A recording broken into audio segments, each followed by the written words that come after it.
కలలు కనండి నిజం చేసుకోండి అని అబ్దుల్ కలాం గారంటే, కలలు కనండి ఆ కన్నటువంటి కలలు నిజమయ్యాయనే భ్రమలో బ్రతకండి అని చెప్తూనే ఈనాడు ఆంధ్రజ్యోతి ఒక సెక్షన్ ఆఫ్ మీడియా.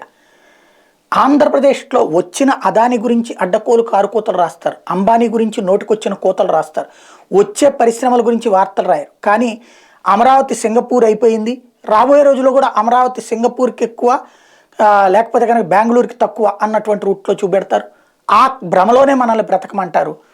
వాస్తవంగా వచ్చిన కంపెనీల గురించి చచ్చినా రాయరు, రాని కంపెనీలు లేకపోతే కనుక అస్సలు ఇక్కడ భూమి తీసేసుకుని పరిశ్రమ కూడా పెట్టకుండా, అది ఎప్పుడు భూములు తీసుకుని కరెక్ట్గా ఎలక్షన్స్ ముందు ఒక 5-6 నెలల ముందు అనుమతులు తీసుకుని సగం కూడా పనిచేయనటువంటి వాళ్ళు, అసలు అడుగే పెట్టనటువంటి వాళ్ళది ఆ పరిశ్రమే రాలేదని మనల్ని నమ్మిస్తుంది.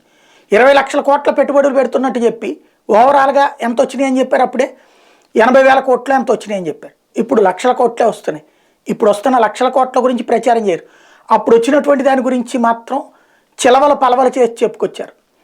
ఇప్పుడు వచ్చేటప్పటికి ఈ 99లో ఏదైతే ఆసియాకి సంబంధించి తాజాగా ప్రొజెక్ట్ చేసినటువంటి ఈనాడు చెప్పుకొచ్చినటువంటి ఆసియా పేపర్ మిల్స్ 2019 జనవరి, అంటే కరెక్ట్గా 2 నెలల్లో ఎన్నికలు ఉన్నాయి అనగా చంద్రబాబు గారు పర్మిషన్ ఇచ్చారు.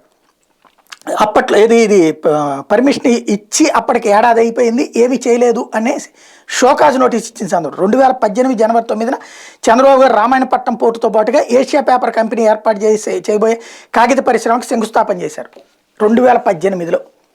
2019 దాకా వాడు రాలేదు, వీళ్ళు రాలేదు, రామాయణపట్నం పోర్టే లేదు.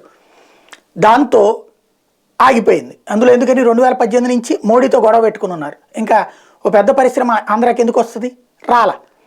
అట్లాంటి సందర్భంలో 2019లో నోటీసులు ఇచ్చారు, ఎందుకు రావట్లేదని. మీరు పోర్టు కడతానన్నారు, పోర్టు కట్టకుండా మేమేం చేస్తామంది, ఆగిపోయింది.